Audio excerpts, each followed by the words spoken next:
name is Michelle, and today I'm going to be performing a physical examination on Jamie. Do I have your consent to record this? Yes. Wonderful.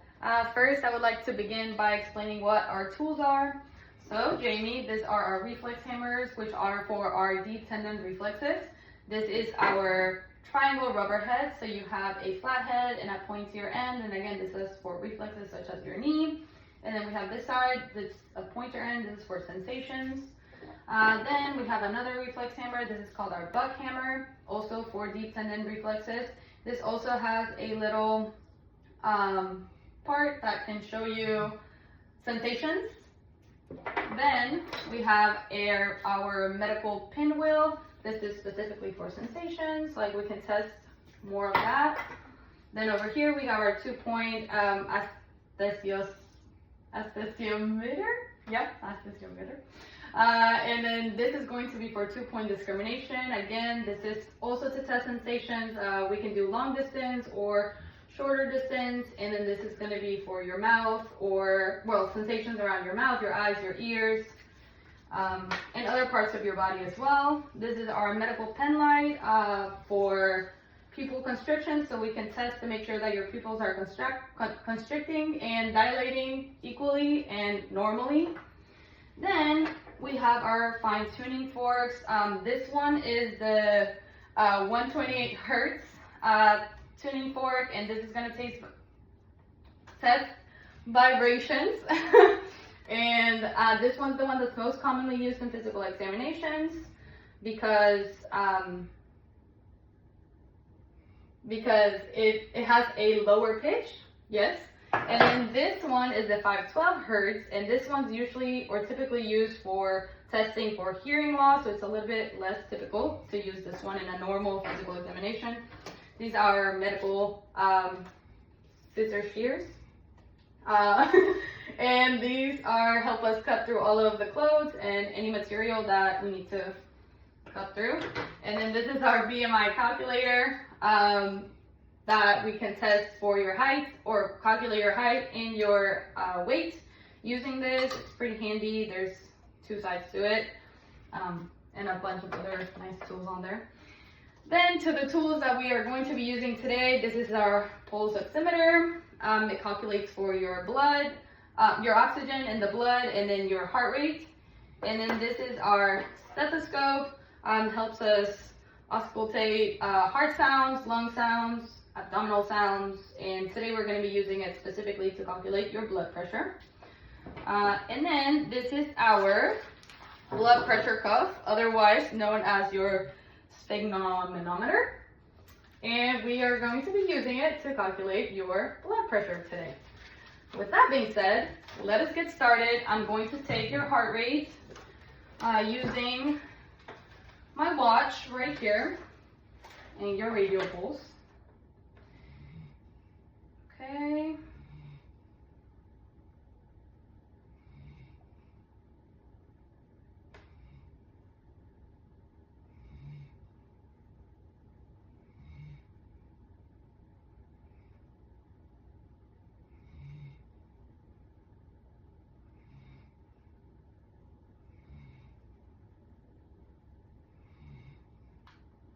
Okay, in the 30-second count, I got 68. Great. And now we're going to do, and then this is because your heart rate, I'm measuring over a minute, but I used a 30-second count, so I multiplied that by 2, or the number of beats I heard, I multiplied it by 2, and that gave me a minute. That gave me 68 for your heart rate. Okay. Now I'm going to do this, but with 15 seconds.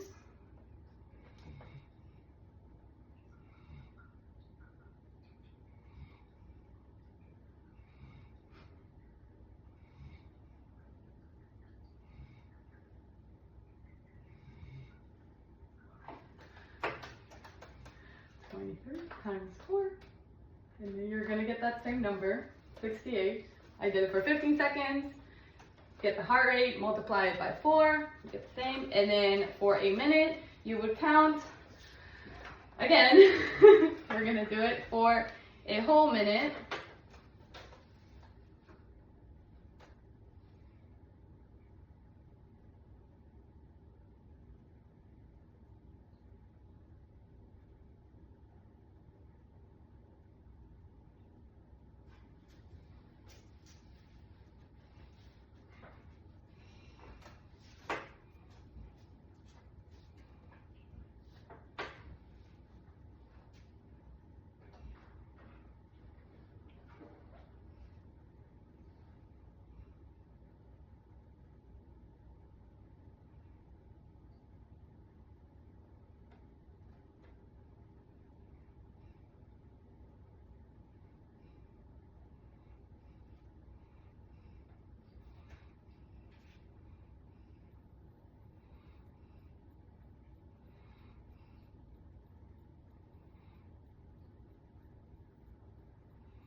Okay, this time I did it for a full minute and I got a little bit of a higher heart rate. I got 77.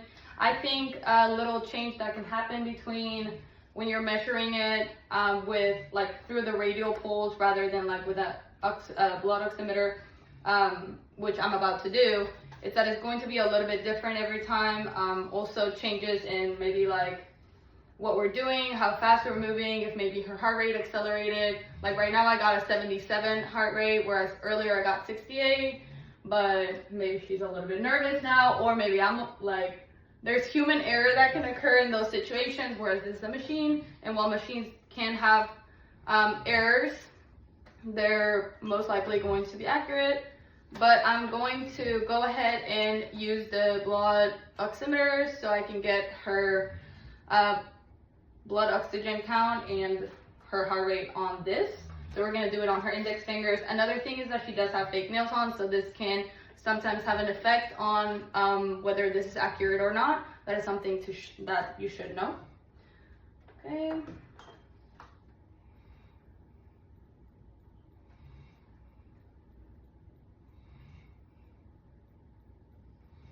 Okay, so we got 98 for her oxygen levels, which that is very good. She's healthy. And then her heart rate is going up right now. But it was at 98 when we first measured it, and now it's at 106. And this is what I was saying, heart rate changes relatively easy if your patient is experiencing any sort of maybe discomfort, or maybe you're having a good time with them, as we are now. So maybe that can have an effect on your patient. That's good to know. That way you don't get preoccupied with that. And now we're going to measure her blood pressure. I'm going to use my blood pressure cuff, and I'm going to place it on her left arm, a few inches or 1 inch above her elbow.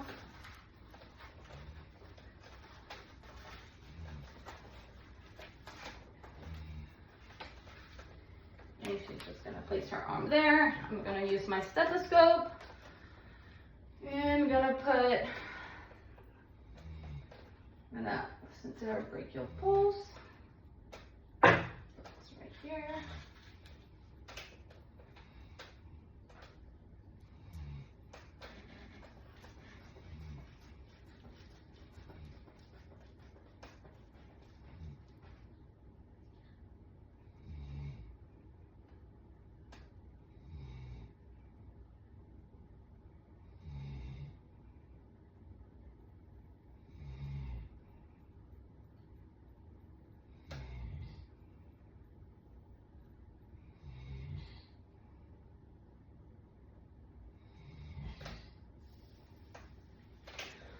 Okay, and I got 118 over 62, which is very normal. The normal is 120 over 80.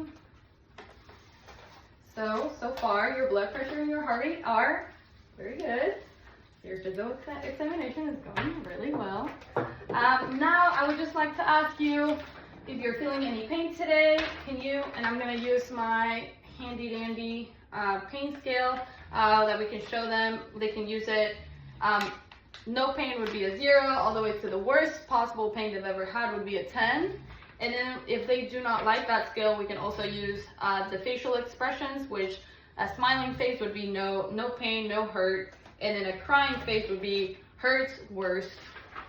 So Jamie, can you tell me on the top scale, what are you feeling today? No pain, it's a 0. It's a 0? Wonderful. Well, that's great. And I'm going to just finish off by asking you, I'm going to do a cognitive exam, and I'm going to ask you a few questions. Can you state your name? Jamie Mearsma. What is your date of birth? November 3rd, 1998. What is the current month and year? It is September of 2024. Good. Where are we right now? We're at my house. And now I'm going to ask you a few simple math questions. What is 4 plus 3? 7. What is 5 times 4? 20. Can you count back from 10 for me? 10, 9, 8, 7, 6, 5, 4, 3, 2, 1. Great. Can you spell horse for me? HORSE. Can you spell house backwards? ESUOH.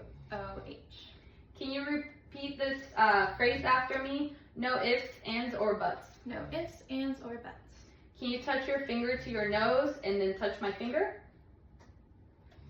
Nice. And can you draw a clock for me?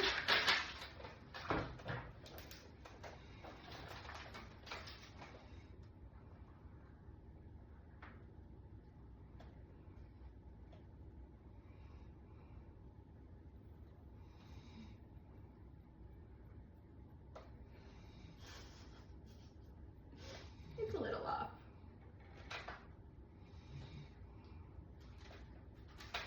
Wonderful. Thank you, Jamie. Well, Jamie, that concludes our examination. Thank you so much for being a part of this video. I hope you learned a lot. Thank you all. Have a great day.